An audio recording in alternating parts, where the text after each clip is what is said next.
और जेएलकेएम झारखंड लोकतांत्रिक क्रांति मोर्चा, जिसको भाजपा पहले शुरुआती में बहुत ही हल्के में ले रही थी और उसके सामने आंसू को बहुत मजबूत समझ रही थी। तो आपको देखने में मिला होगा कई विधानसभा, करीब 17 विधानसभा में आपको सीधे तौर पर जेएलकेएम ने भाजपा को हार का कारण जेएलकेएम रहा। तो आपको चेहरे पर भी ध्यान देना होगा कि टिकट उन्होंने किसको दिया।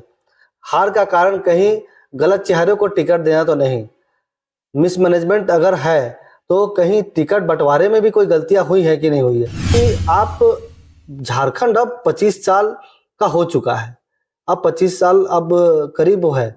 तो ऐसे में 25 साल पहले जो झारखंड था, आज जो है, कई तरह की स्थितियां बदली हैं, लेकिन क्या चेहरे आपने लाए सामने? आज भी अगर नेतृत्व की बात होती है तो वही चेहरा बाबूलाल मरांडी, अर्जुन मुंडा, अमर बावरी, ठीक है, और आप फिर उसके बाद जेबीएम से ले आए चंपई सोरेन। तो इर्द गिर्द उन्हीं चेहरों के सामने आपकी राजनीति, आपके जो सारे चीज संगठन घूम रहा है, वो 25 साल पहले, 30 साल पहले वाले चेहरे थे। कुणाल सारंगी को वापस लेके आए। वही कुणाल सारंगी जब भाजपा में रहते हैं तो भाजपा उनका इस्तेमाल नहीं कर पाती है। इतने अच्छे नेता, इतने अच्छे वक्ता उनका इस्तेमाल नहीं कर पाती है।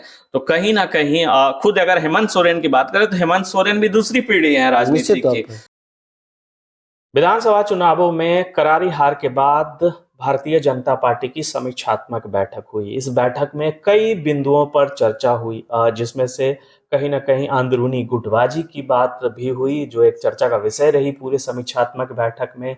इसके साथ साथ अति आत्मविश्वास एक मुद्दा था, जिस पर भी तमाम पदाधिकारियों ने आपस में बातचीत की। और मैया सम्मान योजना, जिसे जेएमएम का मास्टर स्ट्रोक माना जा रहा था पूरे चुनाव में, उस पर भी चर्चा हुई।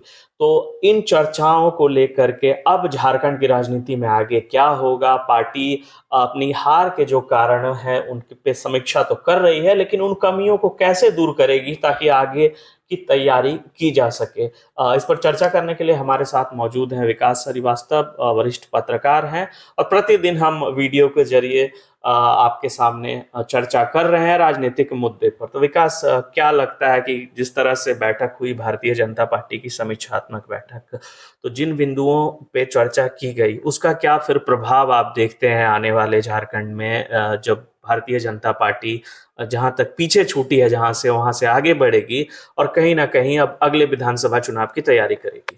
जी बिल्कुल, देखिए, कल जैसे भाजपा प्रदेश की बैठक हुई और हार को लेकर समीक्षात्मक उसमें समीक्षा की गई।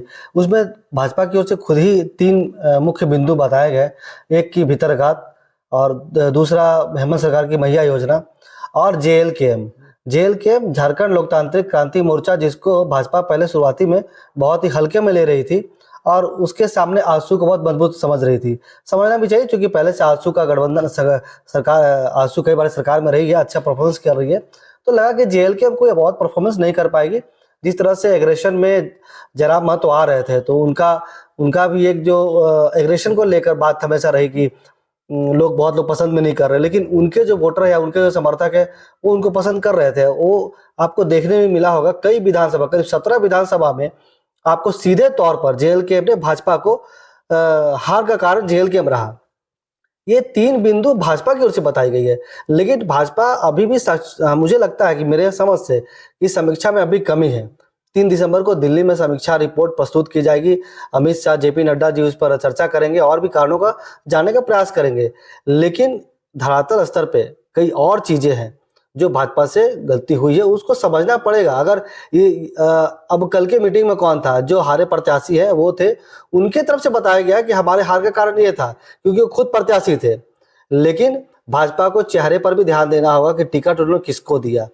हार का कारण कहीं गलत चेहरे को टिकट देना तो नहीं, मिसमैनेजमेंट अगर है तो कहीं टिकट बंटवारे में भी कोई गलतियां हुई है कि नहीं हुई है। इस बिंदु पर भी चर्चा हो गया। निश्चित तौर पर ये समीक्षा जो बैठक होगी दिल्ली में, इस पर चर्चा होगी।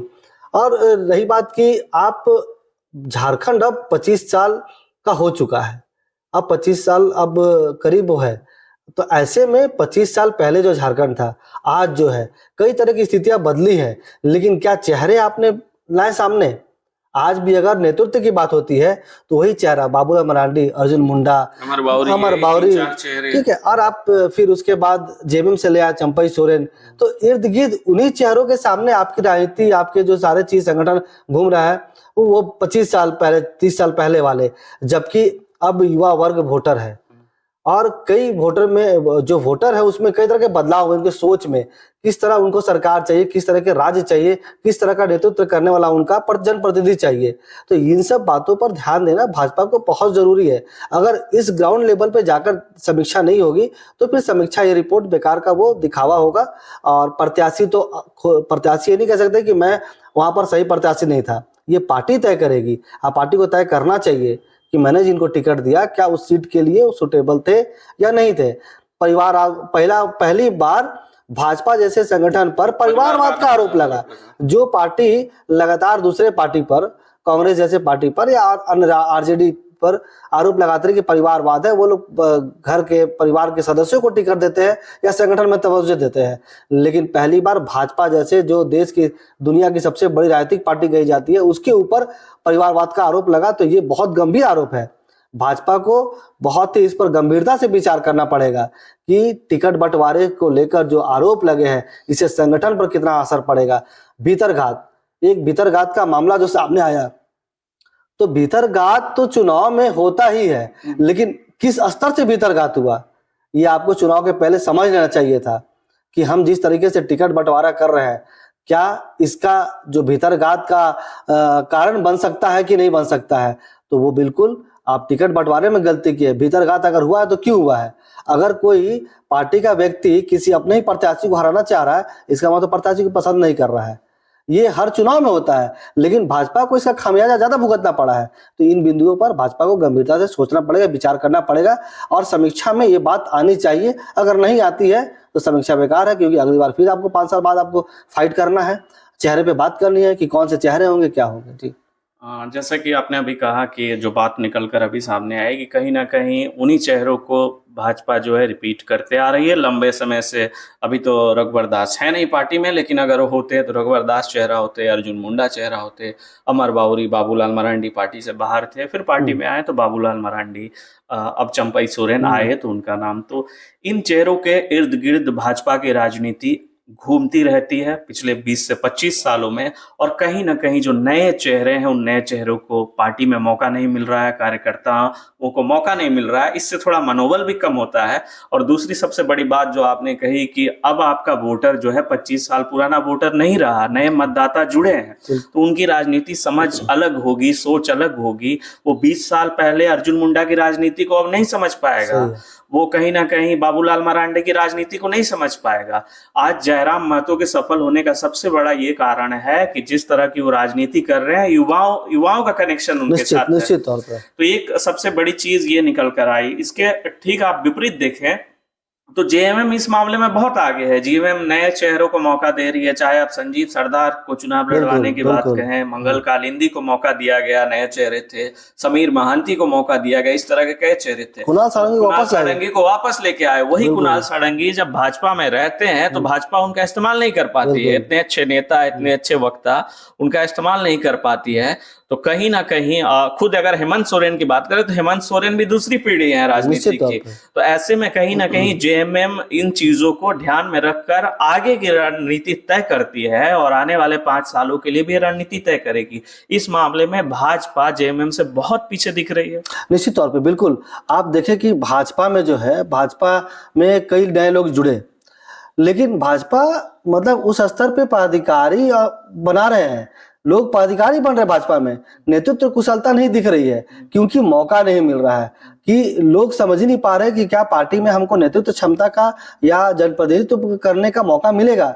लोग एक पदाधिकारी बन के रह जा रहे हैं। अच्छे वक्ता है भाजपा में, बहुत अच्छा बोलते हैं, आप उनका स्पीच सुन ले, लेकिन उनको खुद कॉन्फिडेंट नहीं है कि क्या हमको मौका मिल पाएगा नेतृत्व करने का।